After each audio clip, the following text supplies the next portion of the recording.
Bonjour à tous, bienvenue dans Direct Santé, votre émission dédiée à la santé et au bien-être de toute la famille. Direct Santé vous informe sur de nombreuses pathologies, de traitements ou encore de gestes nécessaires pour préserver une bonne hygiène de vie.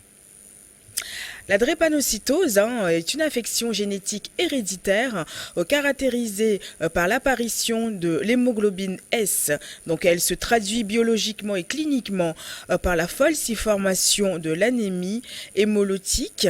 Donc en cas de grossesse, les risques du développement des crises drépanocytaires sont majorés. La grossesse aggrave la maladie en accentuant l'anémie, le risque de crise vaso-occlusive, de thrombose donc abdominale, pulmonaire et infection urinaire, et puis bien d'autres.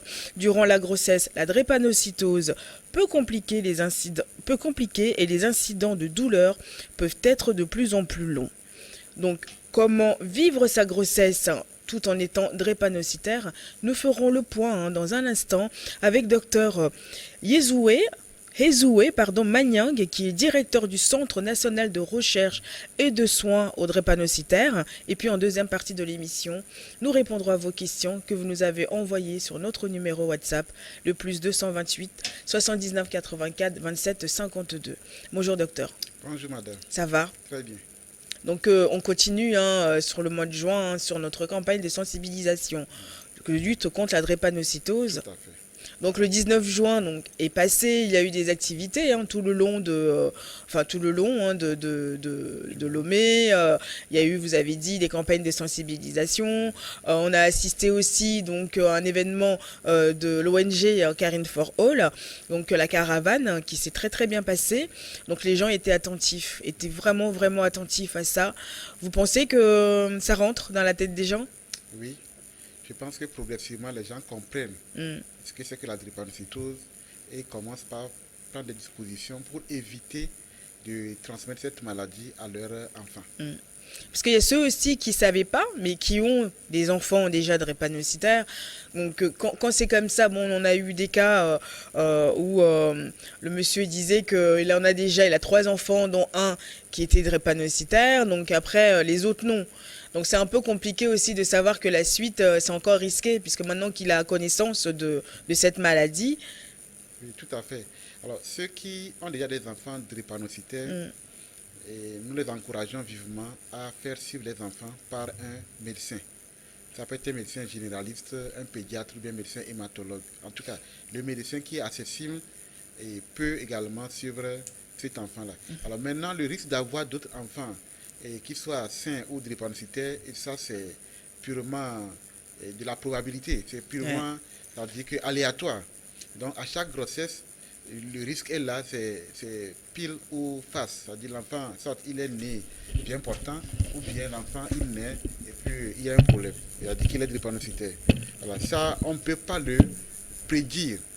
Certes, il y a des analyses qui permettent de faire un diagnostic anténatal, mais à part ça, on ne peut pas savoir si l'enfant qui naîtra sera bien portant ou bien sera sain. Après oui, c'est les risques à prendre. Il faut que, et ça on n'a pas cessé de le dire, qu'il faut faire les tests. Il faut absolument faire les tests. Absolument. Ouais, c'est important. Pour éviter d'avoir des enfants drépanocytaires, il faudra faire des analyses avant de se mettre ensemble, de se marier. C'est-à-dire que je dois connaître le phénotype hémoglobinique que je porte et faire mon choix en conséquence. Quand j'ai une hémoglobine anormale, je dois éviter de m'associer avec une personne qui a également une hémoglobine anormale, notamment l'hémoglobine S. Et comme ça, j'évite de faire des enfants drépanocytaires. J'espère que le message passe, mais on continuera cette campagne, on continuera de le dire, on continuera de vous informer au quotidien. Il faut absolument faire les tests pour éviter des complications, parce que c'est à vie. C'est à vie. Donc justement aujourd'hui on part sur la grossesse et la drépanocytose, mais en quoi ça complique au plus chez les femmes enceintes drépanocytaires? Oui, vous savez, la drépanocytose, comme vous l'avez bien dit, c'est une maladie génétique, une maladie héréditaire. Et la grossesse est un processus physiologique. Mais la grossesse peut entraîner des modifications physiologiques comme des modifications pathologiques. Et alors, les deux associées et présentent des interactions l'une sur l'autre. C'est-à-dire la grossesse va agir sur la drépanocytose et la drépanocytose va agir sur la grossesse. Et donc ces interactions vont avoir des conséquences délétères chez la gestante, c'est-à-dire la femme enceinte.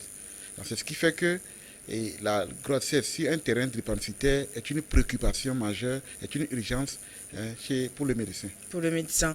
Et justement, l'anémie, on va parler d'anémie, mais en quoi l'anémie aussi s'aggrave-t-elle? Pourquoi ça s'aggrave quand on est enceinte surtout Oui, au fait, l'anémie qui s'aggrave chez la femme enceinte drépanocytaire a deux volets.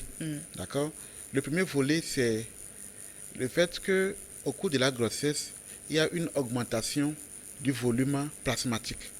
C'est-à-dire le volume sanguin total augmente. Il y a beaucoup plus d'eau chez la femme enceinte, surtout en fin de grossesse. Et donc, ce volume plasmatique qui augmente va entraîner une dilution de l'hémoglobine.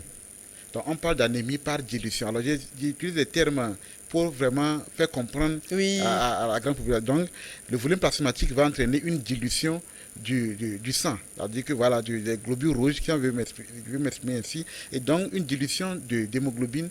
Et à la fin, on va avoir de l'anémie. Puisque l'anémie, c'est une diminution du taux d'hémoglobine en dessous des valeurs physiologiques. Donc là, si on comprend bien, c'est que vu qu'il y a beaucoup d'eau, ça fluidifie plus les globules rouges. Oui, les globules rouges sont noyés. C'est une dilution, un phénomène de dilution. Oui. Voilà, donc c'est le phénomène là qui va entraîner l'anémie chez la femme enceinte. Ça, c'est le premier volet. Le deuxième volet, c'est que la femme enceinte porte un organisme, un fœtus. Vous voyez, et le développement du fœtus c'est un développement rapide.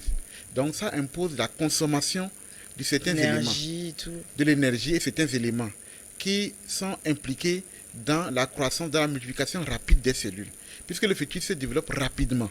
Oui. Vous voyez, c'est en ce moment que se met en place la formation des organes. Et le cœur, le cerveau, les reins, tout ce qui est organe se met en place, c'est-à-dire se forme, se développe. Et donc, on a besoin des éléments pour la multiplication rapide des cellules. Les éléments comme le fer, les éléments comme la vitamine B9, les éléments comme la vitamine B12, la vitamine B6. Donc, tous ces éléments-là, le fœtus les puise dans l'organisme de la maman. Et donc, en puisant le fer, la vitamine B9, la vitamine B12, qui sont impliqués directement dans le processus de fabrication des globules rouges, ça va entraîner une anémie chez la maman, surtout si la maman avait déjà une carence ou bien n'a pas une réserve suffisante pour combler ses besoins à elle-même et les besoins du fœtus. Ah oui, donc il faut vraiment renforcer tous ces médicaments-là, les fers et compagnie, pour pouvoir aussi, les vitamines, pouvoir aider la maman. Justement, c'est pour cela qu'au cours des consultations prénatales, il y a un renforcement de ces vitamines-là. On prescrit des vitamines à la maman pour qu'elle prenne pour non seulement couvrir ses propres besoins, mais couvrir les besoins du fœtus. Et justement, en ce qui concerne les crises vaso-occlusives, parce que ça aussi, ça... Oui, alors les crises vaso-occlusives sont aggravées par la grossesse, surtout au premier trimestre et au dernier trimestre. C'est les périodes les plus difficiles de la femme enceinte, drépanocytaire bien sûr. Alors, les crises sont dues au fait qu'il y a des modifications physiologiques, mais qui vont avoir un impact sur l'évolution, sur la drépanocytose, sur les globules rouges qui portent l'hémoglobine S. Et donc, ça va expliquer la fréquence des crises chez la femme enceinte, et notamment au premier trimestre et au dernier trimestre de la grossesse. Avec des complications, bien sûr, d'autres complications. Donc, quoi qu'il en soit, il y a des complications, quoi. Oui, il y a des complications. Même si on prend des précautions du début jusqu'à la fin. Oui, alors si on prend des précautions, on va abaisser, les complications ne seront pas très sévères. Oui. Voilà, donc on va atténuer les complications. Mais si on ne prend pas de dispositions, de précautions, alors la femme, elle est laissée à elle et elle va avoir toutes les complications possibles. Qui peut même être fatale, qui peut même être fatal pour la femme. Elle peut laisser sa vie au cours de cette grossesse. C'est vraiment une maladie horrible. Hein. Oui, tout à C'est fait. vraiment une maladie horrible, horrible, quoi. Mais justement, on parle également des infections, hein, comme notamment le paludisme, le pneumonie, et puis bien d'autres. Pourquoi tout ça, ça se déclenche? En fait, il y a pratiquement tout qui se déclenche pendant la grossesse de la femme drépanocytaire.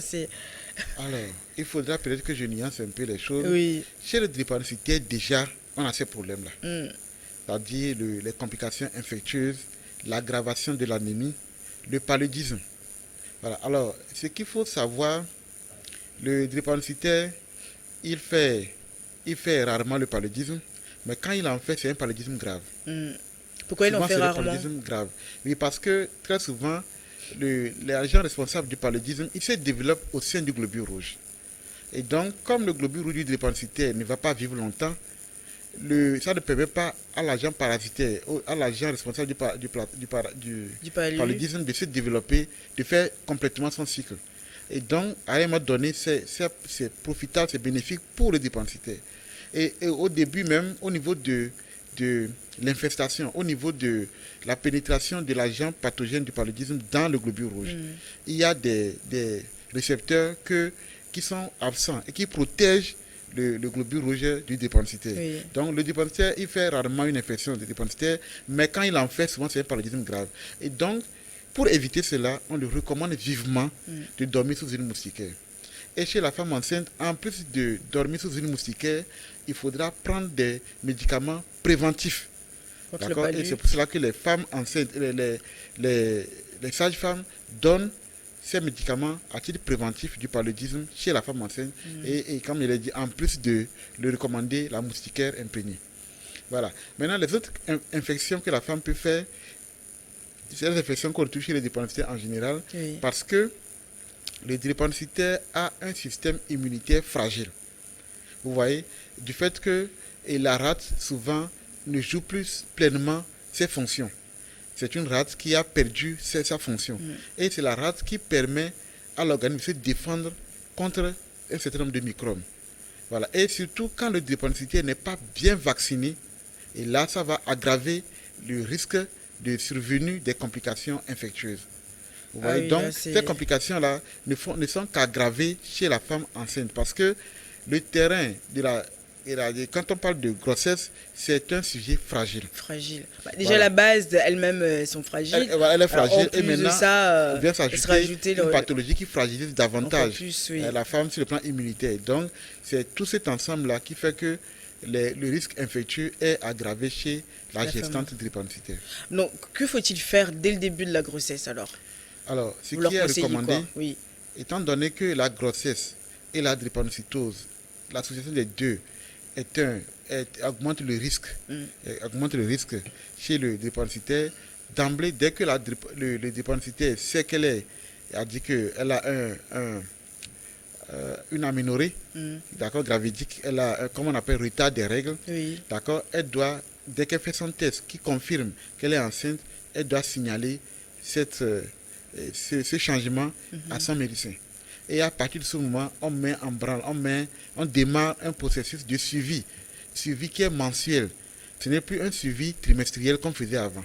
Et c'est un suivi qui est collégial, c'est-à-dire il y a le médecin hématologue qui joue sa partition, Oui. et soit la sage-femme quand il n'y a pas de problème majeur, ou bien le gynécologue qui également va jouer sa partition. Donc c'est un suivi collégial. Les deux acteurs vont, avec leur expertise respective, vont dire que permettre un développement normal de la grossesse chez la femme. Donc, dès le début, tout ça, on vous leur expliqué, il faut faire il y a des précautions à prendre, il y a tous ces gestes-là, donc de chaque médecin, donc vous les envoyez vers chaque spécialiste, hein, que ce soit le gynéco, la sage-femme, qui les entoure aussi tout le long de la grossesse. Bien Donc sûr. c'est vraiment un suivi au quotidien. Voilà, régulier, rapproché, Mm. qu'il faut faire. Parce que les complications ne préviennent pas. Oui. Ça surprend d'ailleurs. Ça surprend. Donc, quand il y a la grossesse, l'hématologue va voir la femme enceinte. Elle dit que peut-être ce mois, et le mois prochain, ce sera le gynécologue. Et quand le gynécologue détecte qu'il y a des complications hématologiques qui s'annoncent, il renvoie la femme rapidement chez l'hématologue. Donc, c'est un suivi de façon alternative qui se met et de façon collégiale. Les deux acteurs se parlent, le gynécologue et l'hématologue, ou bien le gynécologue et la sage-femme. Ces deux acteurs se parlent pour le bien-être de la maman. De la maman. Bon, en tout cas, c'est bon à savoir parce que pour vivre bien sa grossesse, donc tout ça, il faut prendre en considération. Surtout en tant que drépanocytaire, il faut prendre tout ça en considération. Donc c'est ça, docteur. Oui. Donc vraiment écouter, être attentif à tout ce que le médecin dit pour pouvoir suivre ça correctement, hein, pour le bien-être de soi et pour le bien-être du bébé aussi. Pour éviter surtout les complications à répétition, parce que là, c'est encore pendant 9 mois, c'est les 9 mois très très très fragiles et dangereux pour la femme enceinte surtout, parce que avec toutes ces complications et tout ça, c'est inévitable parfois, mais si on s'y prend tôt et si on s'y prend bien, tout ça, ça permet de bien gérer sa grossesse. Bien sûr. Donc on marque un temps de pause, docteur, on revient juste après les informations. Restez avec nous.